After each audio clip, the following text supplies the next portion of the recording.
You are listening to Alex Nanlohi Podcast, to know the Lord and to make Him known.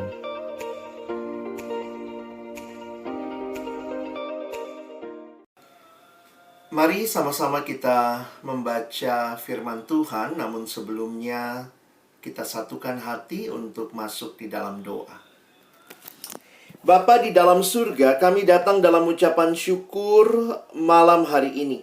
Terima kasih untuk Tuhan yang sudah memimpin perjalanan kehidupan kami.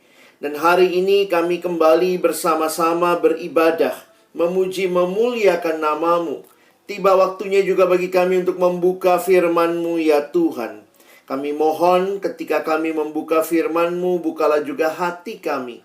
Jadikanlah hati kami seperti tanah yang baik, supaya ketika benih firman-Mu ditaburkan itu boleh sungguh-sungguh berakar, bertumbuh, dan juga berbuah nyata di dalam kehidupan kami. Berkati baik hamba-Mu yang menyampaikan, setiap kami yang mendengar. Tuhan tolonglah kami semua, agar kami bukan hanya jadi pendengar-pendengar firman yang setia, tapi tolong mampukan kami dengan kuasa pertolongan dari Roh-Mu yang kudus. Kami dimampukan menjadi pelaku-pelaku firman-Mu di dalam kehidupan kami, di dalam masa muda kami. Bersabdalah ya Tuhan, kami anak-anak-Mu sedia mendengarnya dalam satu nama yang kudus, nama yang berkuasa, nama Tuhan kami Yesus Kristus. Kami menyerahkan pemberitaan firman-Mu. Amin. Shalom, selamat malam teman-teman yang dikasihi dalam Tuhan Yesus Kristus. Kita bersyukur kepada Tuhan hari ini ini namanya berzumpa ya, karena lewat Zoom ya. Jadi di tengah-tengah situasi yang mungkin juga kita berpikir dengan pandemi yang belum usai, sebagian besar kita masih harus melakukan berbagai hal secara online. Nah, saya pikir ini jadi hal yang menarik juga untuk sama-sama kita boleh datang kepada Tuhan, bersyukur untuk perjalanan setiap kita, khususnya adik-adik mahasiswa baru yang Tuhan pimpin hingga saat ini. Tema kita sore hari ini adalah aku, ambisiku dan rancangan Tuhan, ya. Nah, saya ingin kita melihat tema ini waktu Kak Alex cari gambar. Wah, ini ada gambar yang menarik ya. Seringkali kita tanpa sadar merasa, wah, ini hidup saya, masa depan saya. Jadi kita merasa seperti Superman, Superwoman. Aku, ambisiku, dan rancangan Tuhan. Ya, nanti kita akan lihat sama-sama tema ini. Dan sekali lagi di tengah-tengah situasi pandemi yang belum selesai ini, kalau kalian kan anak kesehatan ya, hubungannya sama kesehatan, kalau bicara pandemi, endemi itu udah makanan sehari-hari teman-teman ya. Jadi mengerti hal-hal seperti itu. Tapi memang bayangkan ya, COVID yang awalnya hanya masalah kesehatan telah menjadi masalah sosial, masalah sedunia ini ya. Sampai juga jadi masalah pendidikan, kita harus belajarnya online. Ini juga jadi masalah pekerjaan bagi orang tua atau bagi alumni yang sudah bekerja. Harus bekerja, ada yang harus masuk, tapi ada yang juga dari rumah. Belum lagi beberapa perusahaan harus mengurangi pegawai karena memang produktivitas tidak mudah. Dan ini juga jadi masalah rohani ya, karena bayangkan kita harus ibadah secara online. Jadi memang ini masalah yang kompleks. Nah, di tengah-tengah situasi seperti ini, saya ingin mengajak kita melihat firman Tuhan yang mendasari perenungan kita. Ya, ayat yang sangat terkenal, Yeremia 29 ayat yang ke-11. Tapi nanti Kak Alex ingin sedikit menggali latar belakangnya supaya kalian bisa melihat konteksnya ya. Kadang-kadang kita tuh suka comot ayat begitu ya. Wah, ini ayatnya bagus, tapi kita nggak ngerti konteksnya. Nah, dengan konteks yang diberikan itu bisa menolong kita memiliki pemahaman yang lebih utuh terhadap apa yang dimaksud di dalam bagian ini. Firman Tuhan di Yeremia 29 ayat 11, sebab aku ini mengetahui rancangan-rancangan apa yang ada padaku mengenai kamu. Demikianlah firman Tuhan. yaitu rancangan damai sejahtera dan bukan rancangan kecelakaan, untuk memberikan kepadamu hari depan yang penuh harapan. Nah, teman-teman, kalau melihat ayat ini langsung kita menyadari luar biasa, ada janji Tuhan yang Dia berikan. Tapi perlu kita lihat konteksnya sebentar, ini di mana letaknya. Kalau kalian punya Alkitab cetak, kalian buka di dalam Yeremia 29. Kalau di Alkitab saya, Yeremia 29-nya ada judulnya. Apa judulnya? Surat kiriman kepada orang-orang buangan di Babel. Jadi sebenarnya ayat ini adalah bagian dari surat kiriman yang ditulis oleh Nabi Yeremia, dikirim oleh Nabi Yeremia kepada orang-orang buangan di Babel. Jadi, apa sih artinya dibuang? Kalau kalian mengerti sejarah bangsa Israel, bahwa ketika raja-raja mereka, raja-raja mereka itu tambah lama tambah jahat. Kita lihat ya, pernah nggak baca surat atau kitab raja-raja? Kita lihat raja ini tambah jahat, diganti anaknya lebih jahat lagi, diganti lagi anaknya tambah jahat. Nah, lalu kemudian kita melihat bagaimana Tuhan murka kepada mereka dan Tuhan membuang mereka. Nah, teman-teman, kalau kita ingat Allah berjanji kepada Abraham, salah satu bagian janjinya kan ada 3 hal yang Tuhan janji ya. Tuhan janji Abraham, keturunanmu akan kubuat sangat banyak. Lalu kemudian yang kedua, Tuhan menjanjikan tanah. Tanah yang kau injak ini akan menjadi milik kepunyaanmu, tapi bukan waktu kamu, nanti keturunanmu yang akan mendiami tanah ini. Lalu yang ketiga, Allah berjanji melalui kehidupanmu semua bangsa di muka bumi akan diberkati. Nah, teman-teman, perhatikan, ketika Israel tambah jahat, raja-rajanya tambah jahat, maka Tuhan buang mereka. Ya, jadi ingat, tadinya mereka dikasih tanah, sekarang Tuhan buang mereka dari tanah itu. Jadi kalau lihat konteksnya, Israel ini dibuang dari tanah mereka ke tanah asing, yaitu di Babel. Dan mereka harus ada di sana berapa lama? 70 tahun. Jadi pembuangan Tuhan ini juga menjadi sebuah kenyataan yang menarik ya. Apa artinya pembuangan? Coba lihat dulu ya secara petanya. Mereka itu kan, kalau teman-teman perhatikan dari Yerusalem itu sebelah kiri, Yerusalem mereka dibuang ke Babel ya. Jadi kalau kalian lihat itu perjalanannya cukup jauh dari Yerusalem ke Babel itu kurang lebih 1000 mil jaraknya. Dan apa yang Tuhan lakukan? Dengan membawa mereka dibuang selama 70 tahun. Nanti sesudah 70 tahun, Tuhan berjanji, aku akan bawa kamu kembali ke Yerusalem. Kembali ke tanah Kanaan. Disinilah kita melihat bahwa sebenarnya betapa mengerikannya dosa, teman-teman. Dosa itu mendatangkan kehancuran dan penghukuman Allah. Ketika Israel diwakili oleh pemimpin-pemimpinnya tambah jahat, tambah berdosa, maka Tuhan menghukum mereka. Lalu di tengah penghukuman itu, nah disinilah kita lihat suratnya Nabi Yeremia ini, ya. Surat Nabi Yeremia ditulis, ini Yeremia 29, saya coba kutip saja 5 ayat ya, supaya kita bisa mengerti. Jadi bayangkan, di tengah-tengah mereka sedang dibuang di tanah yang asing, dan itu baru tahun-tahun awal. Karena kalau kalian melihat Yeremia 28, waktu itu ada nabi-nabi palsu yang muncul. Nabi palsu bilang begini, kita nanti di sini dibuangnya cuma beberapa tahun. Jadi nabi palsu bilangnya apa? Selama dibuang, nggak usah bikin rumah. Kalau selama dibuang ini jangan lakukan apa-apa, karena nanti Tuhan akan bawa kita balik. Karena dibuangnya cuma beberapa tahun. Tapi Yeremia, wah pesannya Yeremia berbeda. Yeremia juga yakin Israel pasti dibawa balik. Tapi Yeremia bilang apa? Tuhan berbicara kepada Yeremia, aku akan bawa mereka kembali setelah 70 tahun.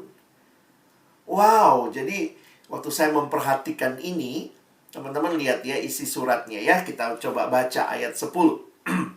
Sebab beginilah firman Tuhan Allah, apabila telah genap 70 tahun bagi Babel, barulah aku memperhatikan kamu. Aku akan menepati janjiku itu kepadamu dengan mengembalikan kamu ke tempat ini. Kemana? Ke Yerusalem. Barulah ayat 11. Jadi kadang-kadang kita langsung ke ayat 11-nya. Aku ini mengetahui rancangan-rancangan apa yang ada padaku mengenai kamu. Demikianlah firman Tuhan, yaitu rancangan damai sejahtera dan bukan rancangan kecelakaan, untuk memberikan kepadamu hari depan yang penuh pengharapan. Tapi sesudah 70 tahun. Jadi dulu Kak Alex senang banget kalau ada yang ulang tahun saya kasih ayat ini ya. Tapi waktu mengerti konteksnya, waduh. Jadi setelah 70 tahun. Ya nggak apa-apa, tetap bisa kita kasih ayat ini sebagai ayat ulang tahun. Ayat ini pun hari ini jadi ayat yang kita bahas. Poinnya adalah menarik. Bahwa Tuhan punya rancangan yang indah. Tapi ingat, tidak selamanya prosesnya seperti yang kita pikirkan. Atau bahkan tidak selamanya prosesnya seperti yang kita mau. Itulah yang kita bisa lihat dari apa yang Tuhan lakukan kepada Israel. Secara khusus karena mereka lagi bandel ya. Mereka berdosa sama Tuhan, Tuhan buang. Tapi Tuhan bilang, kamu akan di sini cuma 70 tahun. Karena rencanaku untuk kamu adalah rancangan damai sejahtera. Memberikan kepada kamu hari depan yang penuh harapan. Jadi, teman-teman, menjalani 70 tahun dengan pengharapan ayat 11 bagi saya itu menarik. Dilanjutkan, lihat ayat 12-nya ya. Dan apabila kamu berseru dan datang untuk berdoa kepadaku, maka aku akan mendengarkan kamu. Apabila kamu mencari aku, kamu akan menemukan aku apabila kamu menanyakan aku dengan segenap hati. Perhatikan ayat 14. Aku akan memberi kamu menemukan aku. Demikianlah firman Tuhan. Dan aku akan memulihkan keadaanmu dan akan mengumpulkan kamu dari antara segala bangsa dan dari segala tempat kemana kamu telah kucerai-beraikan. Demikianlah firman Tuhan. Dan aku akan mengembalikan kamu ke tempat yang dari mana aku telah membuang kamu. Teman-teman, apa kesimpulan kita tentang penghukuman Allah? Sebenarnya penghukuman Allah itu tidak pernah bermaksud untuk menghancurkan sama sekali. Tujuan penghukuman Allah kalau kita lihat adalah pemulihan. Allah harus bawa Israel pergi ke tanah asing 70 tahun. Tapi sesudah itu Tuhan bilang, aku punya rancangan damai sejahtera. Aku akan mengembalikan kamu seperti yang kita baca di ayat ini. Jadi ngerti sekarang ya konteksnya ayat ini ya. Jangan cuma baca ayat 11-nya. Kita harus lihat juga konteksnya. Tapi yang kita perlu ambil sore hari ini, bahwa rancangan damai sejahtera yang Tuhan berikan seringkali prosesnya tidak mudah. Nah, Alex nggak tahu nih teman-teman ada di Fakultas Kesehatan Masyarakat, Fakultas Farmasi, ini memang pilihanmu, atau ini pilihan keduamu, atau ini pilihan orang tuamu, atau kamu nggak pernah ngarep, dapatnya ini, karena juga memang berharapnya pasti yang pilihan yang di atas, masuknya ke sini. Nah, saya nggak tahu nih. Tapi bagaimana meyakini ayat ini buat kita? Kita kan nggak sedang berdosa ya. Saya harapkan kita nggak ada yang lagi sedang berdosa lalu kemudian harus Tuhan hukum. Saya mau mengajak kita melihat bahwa apapun kondisi kita sekarang, tetapi janji firman Tuhan di ayat ini, proses yang Tuhan sedang berikan untukmu, sebuah proses yang pada akhirnya adalah rancangan damai sejahtera bukan rancangan kecelakaan, dan untuk memberikan kepadamu hari depan yang penuh harapan. Teman-teman, kadang-kadang kalau kita bicara kehidupan, nah Kak Alex mau kasih contoh begini ya. Sadar atau tidak, kita itu sebenarnya sedang menghidupi sebuah cerita. Ya, setiap kita, sadar atau tidak, sedang menghidupi sebuah cerita. Kenapa? Karena cerita itulah yang akan memberikan makna kepada hidup. Saya pinjam penjelasan dari seorang teolog bernama Timothy Keller. Dia bilang begini, orang tidak bisa membuat apapun menjadi sesuatu yang masuk akal atau memiliki arti tanpa menempatkannya di dalam semacam alur cerita. Jadi alur cerita ini yang akan memberikan meaning, arti kepada kisah kita. Saya kasih contoh begini ya. Kalau ternyata cerita hidupmu adalah uang misalnya, maka bayangkan, kalau itu cerita besarmu, maka semua pilihan-pilihan hidupmu, kamu maknai dari uang. Karena uang itulah yang menjadi cerita besarmu. Oh, dan ternyata, kalau kita melihat, itu seperti sedang pakai kacamata gitu ya. Melalui sebuah lensa yang kita pakai melihat kehidupan. Pernah pakai kacamata yang berwarna misalnya ya, kacamatanya merah, kamu pakai, semua yang kamu lihat jadi merah. Kacamatanya hitam, kamu pakai, semua yang kamu lihat jadi hitam. Itu mau menunjukkan kepada kita begini, cerita yang sedang kita hidupi itu akan menolong kita melihat dunia. Bagaimana kamu melihat arti hidup, bagaimana kamu memaknai ambisi, itu tergantung nih, cerita apa yang sedang kamu hidupi. Apa arti hidup yang sukses? Ada anak bilang sukses itu kalau lulus kuliah. Ada yang bilang, wah ngapain lulus kuliah, yang penting uangnya banyak. Jadi ada cara melihat sukses aja beda-beda. Tergantung cerita apa yang kamu miliki. Dan menariknya gini teman-teman, cerita itu kita dapatnya dari mana? Kamu dapat cerita itu tentu dari keluarga ya, dari orang tua. Lalu kemudian kamu dapat dari pendidikan, kamu dapat dari kultur masyarakat kita Indonesia, kamu dapat dari mungkin budaya keluargamu, kamu orangnya suku mana, itu mempengaruhi. Jadi sebenarnya ada banyak cerita yang sedang mempengaruhi kita. Mempengaruhi kita melihat apa arti hidup sukses. Karena itu yang tadi Kak Alex bilang. Ada yang bilang hidup sukses itu kalau dia punya karir yang bagus. Ada yang bilang kalau lulus sarjana. Ada yang bilang kalau banyak duit. Ada yang bilang, saya pernah punya teman yang saya tanya, apa mimpimu? Menikah bang, lalu punya keluarga. Gile, segitu aja gitu kali ya. Kalau kita pikir betapa setiap orang sedang menghidupi cerita. Tapi apapun cerita kita, sebenarnya kan kita mau yang namanya masa depan yang indah. Yang cemerlang, kira-kira begitu ya. Bright future ahead. Nah, sekarang mungkin yang perlu kita tanya buat diri kita ya, sesuai dengan ayat yang kita refleksikan, Yeremia 29 ayat 11. Kalau hidup itu sebuah cerita, maka pastinya ada pencerita. Coba lihat kalimat ini ya. If life is a story, there must be a storyteller. Jadi kalau kalian melihat, sebenarnya kalau kisah kita adalah hidup kita adalah sebuah cerita, maka ada dong yang menuliskan cerita itu. Nah, sekarang siapa yang menuliskan cerita hidup kita? Kadang-kadang kita berpikirnya gini ya, ini cerita saya. Nah, ini caranya kita orang Kristen kadang-kadang tanpa sadar melihatnya begini. Ini cerita saya sedang merencanakan ini, mau lakukan ini dan itu. Ini semua cerita saya. Lalu, karena saya Kristen, saya ajak Tuhan, Tuhan ayo masuk di cerita saya. Jadi, it's my story, then I invited God to come into my story. Tapi kalau kalian perhatikan Alkitab, sebenarnya Tuhan mau menyatakan kepada kita, ini bukan ceritamu. Teman-teman, ini ceritanya Tuhan, yang mana Tuhan yang mengundang kita masuk ke dalam ceritanya. Perhatikan, saya ulang ya.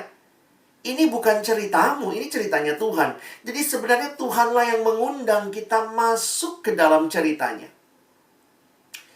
Ya, mungkin sama kayak gini lah ya, kalau kamu suka nonton apa, drama Korea sekarang ya. Misalnya ada penulis naskah drama Korea sekaligus sutradara terkenal mau bikin drama yang baru. Setelah casting semua, kamu yang terpilih. Wih, dia butuh wajahnya Indonesian look mungkin gitu ya. Kamu yang terpilih. Lalu, dia akan kasih naskahnya. Kalau kamu mau jadi pemain drama Korea yang baik, aktor, aktris yang baik, kamu harus ikuti naskahnya. Jadi, kamu boleh improve, silahkan. Tapi ini naskahnya. Siapa yang bikin naskahnya? Ya, penulisnya. Kamu diundang masuk ke dalam naskah itu. Jangan dibalik. Ini bukan naskahmu, lalu kamu undang si penulis masuk ke dalamnya. Tidak. Demikian juga, hidup kita, bukannya kita yang mengundang Allah masuk dalam cerita kita. Tetapi, sebenarnya Allah yang sedang mengundang kita masuk ke dalam cerita yang sedang Dia tulis. Inilah yang membuat kita harusnya memandang hidup kita dari perspektifnya Allah, bukan dari perspektif kita. Coba lihat lagi ayat tadi. Sebab aku ini mengetahui rancangan-rancangan apa yang ada padaku mengenai kamu.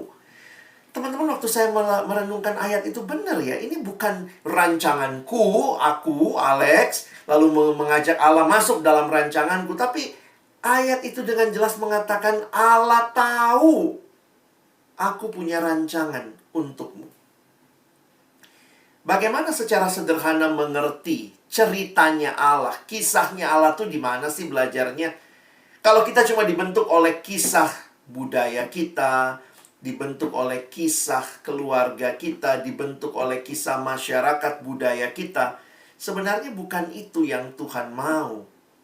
Kita harus selalu melihat dari kisah besar Allah yang ada di dalam Alkitab. Jadi sebenarnya kita harus ngecek nih, kisah kita itu masih dekat nggak sama apa yang Tuhan nyatakan di dalam kitab suci? Karena inilah sebenarnya yang menjadi kisah yang mana kita harus, ini naskahnya ya, kira-kira gitu ya. Kalau kamu main drama Korea, ini naskahnya, kamu mesti ikutin naskahnya. Dengan kamu ikutin naskahnya, kamu sedang menjalani ceritanya Allah. Coba bayangkan kalau Alkitab ini diperes, teman-teman ya. Diperes, ada yang bilang, saya mengutip seorang teolog bernama Christopher Wright. Dia bilang kalau lihat kisah Alkitab, kalau Alkitab ini diperes ya kira-kira, itu ada 6 cerita utama. Dia pakai simbol ini. Dia bilang the Bible is like a drama with 6 acts or stages. Jadi Alkitab itu seperti drama 6 babak. Nah, gambar ini atau simbol-simbol ini menolong kita mengingat. Dia bilang, kamu bisa jelasin loh kalau temanmu nanya, Alkitabmu apa sih isinya? Saya duduk sini. 2 menit, saya cukup waktu 2 menit jelaskan. Gambarkan aja 6 simbol ini. Yang pertama, panah ke bawah. Itu adalah penciptaan. Allah mencipta. Yang kedua, manusia jatuh dalam dosa, fall. Yang ketiga, Tuhan memberikan janji. Kenapa? Karena Tuhan menjanjikan ada keselamatan. Dan yang keempat, Tuhan menggenapkan keselamatan di dalam dan melalui kehadiran Kristus. Selanjutnya apa? Kita lihat dulu. Ini yang disebut mission. Kenapa? Karena setelah Yesus mati di kayu salib, Dia bangkit, Dia naik ke surga. Dia memberikan misi kepada kita. Dan kita masih menanti Dia datang kedua kali untuk menggenapkan segala sesuatu. Dan kita masuk di dalam ciptaan yang baru. Langit yang baru, bumi yang baru. Jadi teman-teman yang dikasihi Tuhan, inilah kisahnya Alkitab. Coba kalau kita lihat kisah ini 1-6. Kalau Kak Alex tanya, kalian ada di mana? Kita ini manusia sekarang ini ada di nomor berapa? Kita akan bilangnya, oh nomor 1. Oh nomor 2. Saya sebelah ular Kak waktu itu. Foto sama ular, selfie ya. Enggak. Kita ada di nomor 5. Sebenarnya lihat gambar ini saja dan sadar kita ada di nomor 5. Karena nomor 6 belum terjadi. Itulah pengharapan kita, Yesus akan datang kedua kalinya. Melihat gambar ini, simbol-simbol ini, langsung kita bisa jelaskan. Kalau saya hidupnya nomor 5 sekarang, maka my life is a mission. Hidup saya adalah sebuah misi. Dan ini bukan misi saya. Teman-teman, lihat kalimat ini. Dengan memahami God's big story tadi, kita seharusnya mengerti bahwa keberadaan kita, baik kehidupan kita, kalau kalian perkuliahan kita ya, perkuliahan kalian, bukanlah tanpa arti atau tanpa sebab. Mungkin beberapa orang mengatakan, aduh Kak, saya salah masuk, salah jurusan, saya nggak minat, saya nggak... Oke lah. Itu dari sisi kamu melihat. Tetapi di sisi yang lain, perhatikan baik-baik. Bahwa Tuhan punya rencana. You have a mission. Find your place in God's story. Temukan kisahmu di dalam kisahnya Allah. Ingat, kita ada di dalam misi dari Allah. Dan Tuhan memanggil kita untuk berpartisipasi di dalam misi itu. Wah, teman-teman, menghayati ini bagi saya langsung mengubah banyak hal dalam perspektif saya memandang rencana dan cita-cita saya. Bukan berarti kalau Tuhan punya rencana, saya tidak boleh berencana.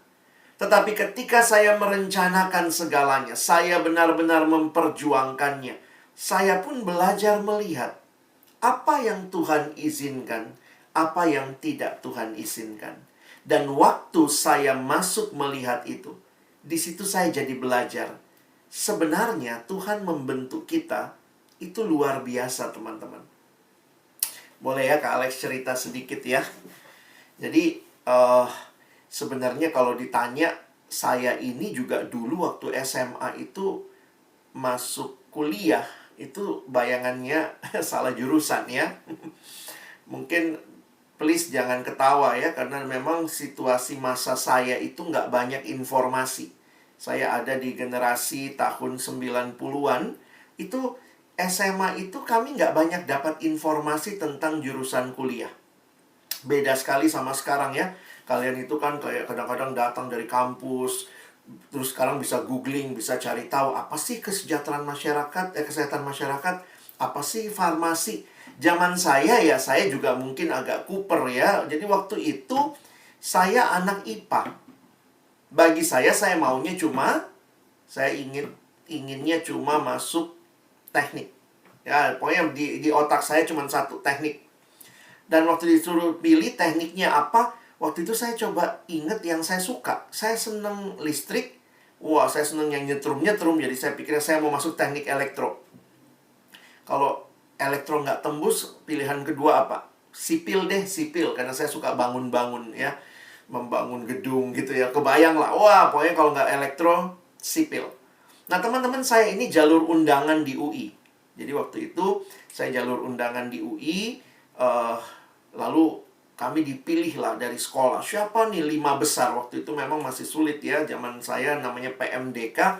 Jadi 5 orang. Yuk 5 orang ini dipilih lah, diurutin rankingnya. Nah saya dari 5 besar, saya ranking 4. Lalu kemudian dikasihlah formulir UI, disuruh isi. Cepet ya nah, isi ya. 1 minggu dibalikkan ke guru, nanti dikirim ke Jakarta. Jadi saya SMA-nya di Makassar. Teman-temannya saya anak daerah. Lalu kemudian ngisi lah. Nah saya tanya teman saya, karena kita dikasih pesan begini, tidak boleh pilih yang sudah dipilih teman, gitu ya. Jadi nggak boleh pilih yang teman sudah pilih. Jadi ya yang disuruh pilih pertama ya ranking 1. Dia ranking 1, dia pilih duluan. Ranking 1 pilih teknik elektro. Wow. Saya tercoret lah ya. Ranking 2, teman saya, teman baik juga. Dia pilih teknik sipil. Wow. Ranking 3, ini juga teman baik saya, teman anak Tuhan juga. Saya sampai bilang sama dia, kamu pilih apa duluan deh gitu ya. Memang dia ranking 3. Dia pilih ilmu komputer. Sampai ke saya udah bingung teman-teman. Karena saya nggak punya referensi, nggak punya informasi. Maunya cuman elektro sipil. Jadi waktu itu saya udah agak give up. Teman saya ranking 5 saya suruh pilih duluan. Kamu pilih deh. Dia pilih teknik gas dan petrokimia di UI. Tinggallah saya, bahkan saya agak terlambat sampai guru saya bilang, Alex, cepetan. Kamu jadi nggak ikut? Saya bilang, saya bingung jurusan apa. Dan saya ingat waktu itu saya masuk ke ruang guru, dan ditunjukkanlah jurusan-jurusan yang ada di UI. Dan waktu itu cuman ada jurusannya, tidak ada fakultasnya. Jadi teman-teman bayangkan itu ada daftar jurusan sekian puluh. Terus guru saya bilang, lihat aja nak di situ, pilih apa yang kau suka. Di dalam keterbatasan pemahaman saya, teman-teman, saya lihat. Saya ketemu nih, ada satu hal yang menarik. Karena nggak ada fakultasnya, cuman ditulis jurusannya. Jurusannya apa? Ilmu komunikasi. Wah, saya anak IPA, saya bilang apa yang mau dipilih? Udahlah, pilih ilmu komunikasi. Saya pilih itu. Di benak saya adalah ilmu komunikasi, akan belajar telekomunikasi, akan belajar satelit. Wah, jadi saya sudah siap lah. Saya pilih itu dan formulir dikirim ke Jakarta. Teman-teman, akhirnya Kak Alex ya sempat juga ke toko buku waktu itu. Saya cari-cari ya, apa sih ilmu komunikasi? Karena waktu itu saya ingat ada panduan untuk UGM. Wah, saya cari. Saya carinya di mana? Saya carinya di bagian teknik. Karena saya nggak tahu, saya cari di teknik. Wah, nggak ada di UGM. Lalu saya bilang dalam hati, memang mungkin jurusan baru ada di UI. Tapi kemudian saya pikir-pikir, coba cari di daftar isi di belakang. Saya masuk ke daftar paling belakang, daftar isi itu kan ada ilmu komunikasi. Loh, ada. Suruh lihat halaman segini. Wah, saya buka dan saya kaget. Fakultas Ilmu Sosial Ilmu Politik. Salah satu jurusannya ilmu komunikasi. Teman-teman, singkat cerita, saya masuk ke situ. Saya satu-satunya yang lulus dari 5 orang. Kenapa? Karena dianggapnya saya anak IPA, pilih jurusan IPS. Ilmu komunikasi adalah ilmunya IPS, bicara bagaimana berkomunikasi. Dan saya tidak ketemu satelit sama sekali. Teman-teman, saya sudah mau menolak. Waktu lulus, saya sendiri yang lulus, saya sudah mau menolak karena saya nggak punya referensi IPS. Guru saya bilang apa? Ya, guru selalu gitu. Nah, ambil ya. Kalau kamu nggak ambil, adik kelasmu tahun depan nggak dapat lagi ke sana, begitu. Dan saya ingat, saya akhirnya memilih. Jadi ada orang-orang bangga masuk UI. Saya enggak. Awal-awalnya enggak ada bangganya. Kenapa? Itu bukan jurusan yang saya mau. Dan saya baru sadar ternyata ilmu komunikasi itu jurusan favorit kedua di FISIP. Tapi bagi saya juga enggak bangga. Kenapa? Mau favorit kek, mau apa kek, saya enggak mau ini sebenarnya.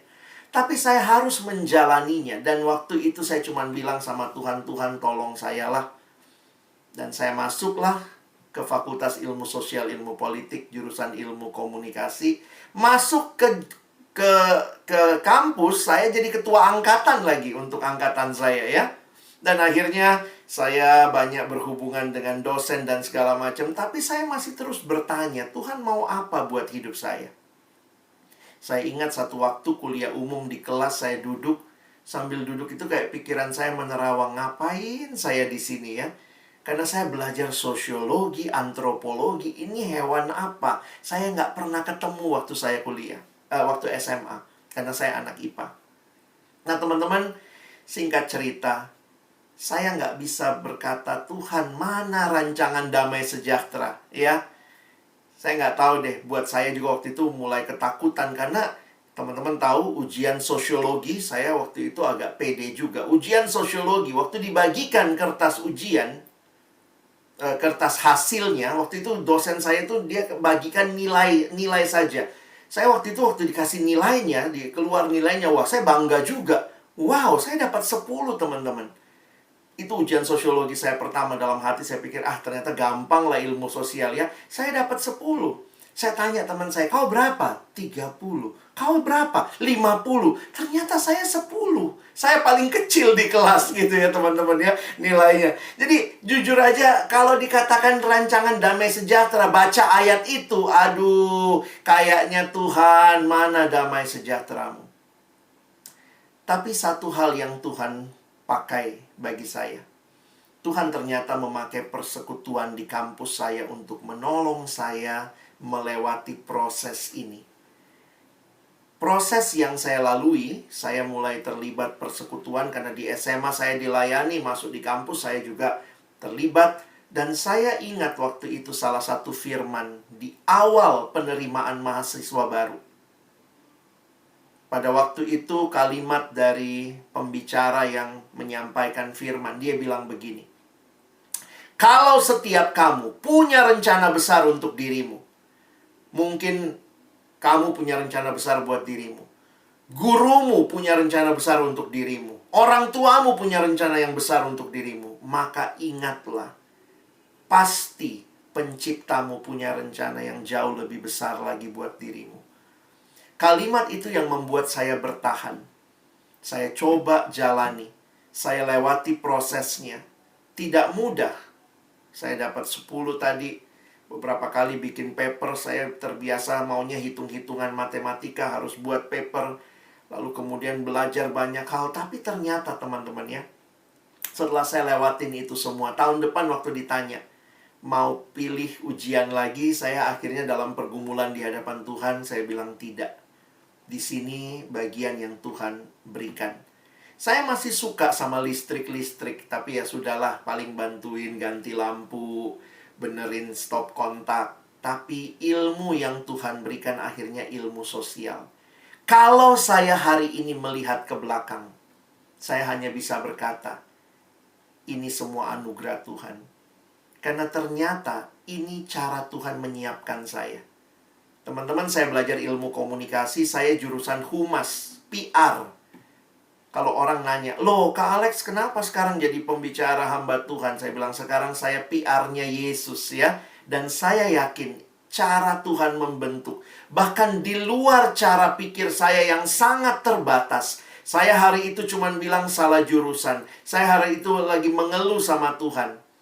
Tapi hari ini saya bisa bersaksi bahwa ketika Tuhan tolong saya melewati prosesnya, ya nggak sampai 70 tahun ya, kayak orang Israel ya. Tapi Tuhan mau meyakinkan bahwa aku punya rancangan yang indah untukmu. Teman-teman, kisah kesaksian saya kiranya menolong kalian juga boleh melihat hidupmu ya. Saya tidak berkata kita harus pokoknya semua sama ceritanya sama Kak Alex ya, saya nggak tahu. Kalau memang ini jurusan yang Tuhan berikan buat kamu, pasti Tuhan akan tolong kamu melewatinya. Kenapa? Karena di dalam prosesnya, Tuhan juga sedang membentuk engkau. Teman-teman yang dikasihi Tuhan, ketika disurvei, ini hasil survei dari sebuah artikel yang saya baca, apa 3 ketakutan teratas orang muda? Maka ada 3 ketakutan yang muncul berdasarkan hasil survei. Pertama, takut akan masa depan. Ternyata ini bukan hanya yang Kristen, semua orang-orang muda yang disurvei bilangnya takut akan masa depan. Yang kedua, takut akan kegagalan. Ya, siapa sih yang mau gagal ya? Dan saya nggak tahu, mungkin kalian masuk ke kampus juga mungkin punya ketakutan, masa depan saya gimana, nanti mau jadi apa, saya ini sarjana pandemi nanti gitu ya. Banyak ketakutan, kegagalan yang mungkin terjadi. Dan juga, ini menarik ya, ini generasi yang banyak medsosnya. Tapi ternyata generasi yang takut kesepian. Karena ternyata kita merindukan relasi yang dalam dan bermakna. Nah, dalam situasi seperti ini, ditambah lagi kalau kamu mungkin bisa menambahkan berbagai pergumulan ketakutan. Bagaimana mengimani ayat yang kita bahas malam ini? Kita maunya Tuhan, jangan bikin salah-salah begini deh Tuhan. Aduh Tuhan, saya nggak mau deh salah gitu ya. Tapi kadang Tuhan izinkan ya. Saya bukan bilang Tuhan yang dorong kita untuk salah. Tapi kadang Tuhan izinkan kita lewati. Hidup dengan Tuhan itu bukan berarti nggak ada masalah. Baca di Alkitab, tidak pernah ada ayat yang berkata kamu hidup tidak ada masalah. Nggak ada ayat seperti itu. Saya udah cari, nggak ada. Tuhan tidak pernah janji. God never promises that we will never face struggles or problems. Lalu apa yang Tuhan janji? Dia berjanjinya ini, teman-teman. God walks with us in our struggles. Tuhan berjalan bersama kita di dalam pergumulan kita. Indahnya hidup itu apa? Indahnya hidup bukan karena nggak ada pergumulan. Wah, hidupku indah karena nggak ada pergumulan. Saya pikir itu hidup yang tidak real. Hidup pasti punya pergumulan, tetapi indahnya hidup. Karena di dalam pergumulan itu, Yesus berjalan bersama kita. Life is a journey. And it's a journey with Jesus. Karena itu adik-adikku yang dikasihi Tuhan, mari masuki hari-hari ke depanmu. Di mana fokusmu? Fokus sama dirimu, ketakutanmu, kegagalanmu, atau fokus kepada Allah? Seperti kata Amsal 3. Percayalah kepada Tuhan dengan segenap hatimu dan jangan bersandar kepada pengertianmu sendiri. Akuilah Dia di dalam segala lakumu, maka Ia akan meluruskan jalanmu. Kita bersyukur sejauh ini Tuhan sudah hantar kita. Di kampus ini Tuhan juga berikan kepada kamu komunitas untuk kamu bisa terus bertumbuh. Kerinduan saya kalian menikmati apa yang sudah Tuhan berikan sejauh ini bagimu di komunitas ini. Tuhan memberikan saudara-saudara seiman. Bagaimana menikmati hidup ke depan di dalam anugerah Tuhan. Maka alami pertumbuhan. Saya pikir itu kuncinya. Bagaimana menikmati janji Tuhan yang belum kelihatan. Nikmatilah pertumbuhan rohani ya. Saya coba share tadi keluar ya. Lihat gambar ini. Makin kamu bertumbuh kenal Tuhan, makin kamu menikmati bahwa kamu sedang menikmati hidup dalam ceritanya. Bapak Dawson Trotman bikin gambar ini. Dia bilang namanya ilustrasi roda. Menarik ya. Hidup orang Kristen yang taat dia gambarkan seperti roda. Kenapa roda? Karena roda itu juga kalau kalian lihat, roda itu yang muter porosnya. Maka dia katakan di pusat hidup harus ada Kristus. Terima Yesus dalam hidupmu. Itu kunci kehidupan yang mengerti rencana Allah. Kalau Kristus ada di pusat hidupmu, maka dia gambarkan ada 2 jari-jari. Satu yang vertikal, hubungan dengan Allah. Saya bicara sama Tuhan, namanya doa. Tuhan bicara sama saya adalah lewat firman. Makanya dari sekolah minggu kita udah belajar bagaimana bertumbuh adik-adik. Baca kitab suci, doa tiap hari kalau mau tumbuh. Tapi bukan hanya yang vertikal. Juga ada relasi yang horizontal, hubungan dengan sesama. Dia bagi 2. Dengan sesama orang percaya, mari rajin bersekutu ke dalam. Dengan mereka yang belum percaya, kita keluar dan bersaksi. Jadi hidup yang taat, mengerti rencana Tuhan yang indah, adalah hidup yang berelasi dengan Tuhan, berelasi dengan sesama. Nikmati. Firman itu jadi pelita bagi kakimu, terang bagi jalanmu. Saya waktu lihat ke belakang yang bikin saya bertahan itu yang saya bilang tadi ya, firman Tuhan. Kadang-kadang banyak orang kecewa sama Tuhan malah nggak mau baca firman, nggak mau datang kebaktian. Saya ketemu anak SMA suka nanya, Kak Alex, apa maunya Tuhan untuk hidupku? Tuhan mau apa? Biasa suka nanya gitu kan. Tuhan mau apa untuk masa depanku? Terus saya tanya, Dek, kau rajin baca Alkitab? Wah itulah Kak, lagi kelas 12 sibuk sekali. Kamu bicara mau tahu kehendak Tuhan, mau tahu rencana Tuhan, tapi nggak pernah baca Alkitab. Gimana cara? Teman-teman mau tahu rancangan Tuhan, mau ngerti bagaimana menghidupi jalan-jalan hidupmu ke depan, ya baca Alkitab. Itu pelita bagi kaki, terang bagi jalan. Do not say God is silent with your Bible closed. Tuhan gak menyatakan manakah Tuhan. Ya Tuhan sudah bilang baca firmanku. Dan nikmati persekutuan orang percaya ya. Saya kutip kalimat Bapak Eugene Peterson. Dia ingatkan, kita adalah sebuah komunitas. Kita tidak pernah hidup sendiri dan bagi diri sendiri. Kita dilahirkan di dalam komunitas, kita tinggal dalam komunitas, kita meninggal dalam komunitas. Natur manusia bukanlah hidup menyendiri. Jangan cuma datang karena lagi PMB. Tantangan yang benar, nanti kita lihat minggu-minggu ke depannya masih datang nggak? Jadi jangan cuma karena penyambutan mahasiswa baru, ada absennya, wajib datang. Teman-teman kita yang butuh komunitas ini, tanpa absen pun saya datang. Kenapa? Saya butuh Tuhan dan saudara seiman. Karena itu nikmatilah gereja Tuhan. Ya, kalian punya gereja, puji Tuhan. Di kampus ada PMK, Persekutuan Mahasiswa Kristen. Di fakultasmu ada, di kampusmu, di Unmul ada, di kotamu ada. Nikmati ini teman-teman ya. Jadi saya berharap hari ini Kak Alex tutup dengan tantangan buat kita. Kita jawabnya di hadapan Tuhan ya, bukan di hadapan saya. Apa yang Tuhan sudah sampaikan buat kita malam ini. Ketika engkau mau menjalani hari-hari hidupmu ke depan, percayakah engkau bahwa Tuhan hadir, menyertai, rancangannya indah. Seringkali kita sudah bisa lihat keindahannya, tapi banyak kali juga mungkin kita belum melihat seluruh keindahannya. Tetapi proses itu sedang terjadi. Tuhan lagi membentuk hidupmu. Percayakah kamu kepada Tuhan? Buat adik-adikku yang masih punya keraguan, kekhawatiran, ketakutan, apakah engkau sungguh-sungguh percaya?